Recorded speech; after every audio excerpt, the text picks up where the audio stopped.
The limit, but we're also discussing the planned mission by the International Space Agencies to send humans to the planet Mars in 2030. But many people of different religions may struggle with the notion that the Earth is the only inhabited planet in this enormous universe. What if we find life on Mars? Would this affect religious belief systems, if at all? Joining us in our studio is religious expert at the University of Johannesburg and the president of the International Quranic Studies Association, Professor Farid Esack. Professor, very good morning to you and welcome. Good morning to you. What if we find life on Mars? Will that change our belief systems at all here on Earth? Well, it will certainly impact on many of the implications of our belief systems. I think particularly the Abrahamic religions, that's Christianity, Judaism and Islam. This on the one hand, and on the other hand, in other belief systems ranging from Hinduism to Buddhism to African traditional religion, these religions have always regarded human beings as one element in the cosmos. More recently, in a very kind of mocking, a bit of a disparaging incident that happened at UCT, one of these Fees Must Fall students who was very pro-decoloniality spoke about the existence of Tokolwashis. Now, of course, that was mocked and caricatured and so on, but the reality is that existences besides human beings, the world in many other traditional religions hasn't entirely just centered around us as human beings. And so in terms of the impact on beliefs, it will have much less of an impact on the beliefs of these traditional religions that I mentioned, Hinduism, Buddhism, and African traditional religion.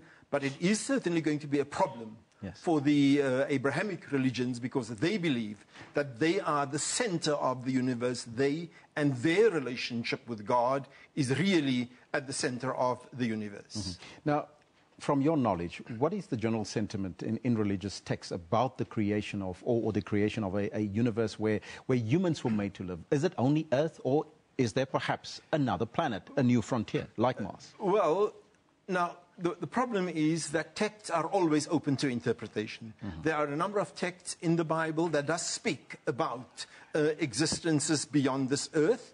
The Quran is very clear about other, I wouldn't use the word frontiers because that implies something that has to be conquered or colonized, but that there are other spheres of existences besides the Earth. So scriptures make allowance for that.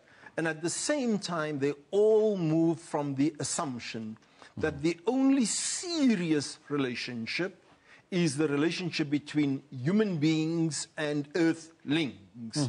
And earthlings as in between God on the one hand and earthlings on the other, and earthlings as in humankind. There is, of course, other sentient beings that exist on the earth. The Quran, for example, specifically speaks about the existence of jinns and speaks about God having created humankind and jinns, very much in the same way that African people or African traditional people could speak about the existence of other spiritual beings. And so there is this assumption that this God-earthling relation is the axis around which our universe rotates on the one hand, and on the other hand, there is the possibility that there are other forms of creation that we do not know. What are these genes, or what are these genes that we are referring to, Professor? Well, it appears in folklore, it appears in the Quranic text, it's jinns, genies, it's called in English literature, or in the English, or in the in the religious imagination of lots of other communities. But the exact nature of the existences of these non-human elements, we do not as yet know. Yes. Yeben? I think in popular culture they're known as aliens, Prof.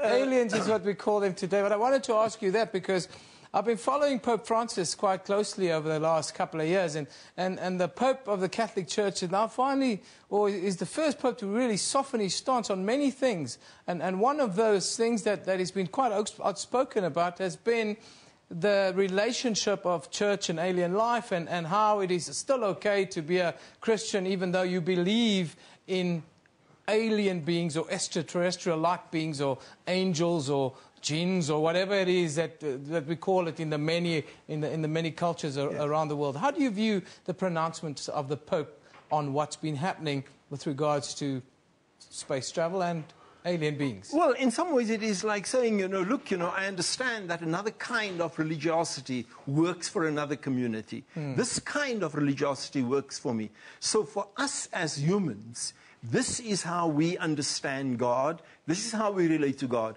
But we allow for other forms of existences that may relate to a transcendent. And that is why it's not always useful to use the word God. We speak about a transcendent in order to make allowance for other forms of existences and other forms of relationship with the transcendent. So I do think certainly that there is space. Because at the end, the one problem is that human beings create God in our image. So we reduce God to a Kaiser Chiefs fan. Or we reduce God to a South African soccer fan. So we pray to God, he must give us, or in our wars. The reality is that the transcendent, even in the Abrahamic traditions, the transcendent is an entity that transcends also our own worldviews and our limited visions. And as we've seen in the earlier discussion on Mars, it's fascinating that we're beginning to explore the possibilities of life. And so theologically, we will seek recourse in the very old idea that God transcends all of this, and human beings will find ways of negotiating and reinterpreting their old religious and traditional beliefs to accommodate new realities, as they always have. Now, through facts of evolution and what is to come from our space exploration, Prof, what if everything that we know now about to be shattered by what we will see in the forthcoming world, would humans still be able to hold on to their faith? The funny thing is, if you look at, and I don't want to stereotype people, but take the vast majority of black South Africans. They are urban, they are university educated, they are sophisticated, they are businessmen, and at the same time, students of science, scientists themselves, and at the same time, there is a kind of a need to hold on to traditional ideas and tradition.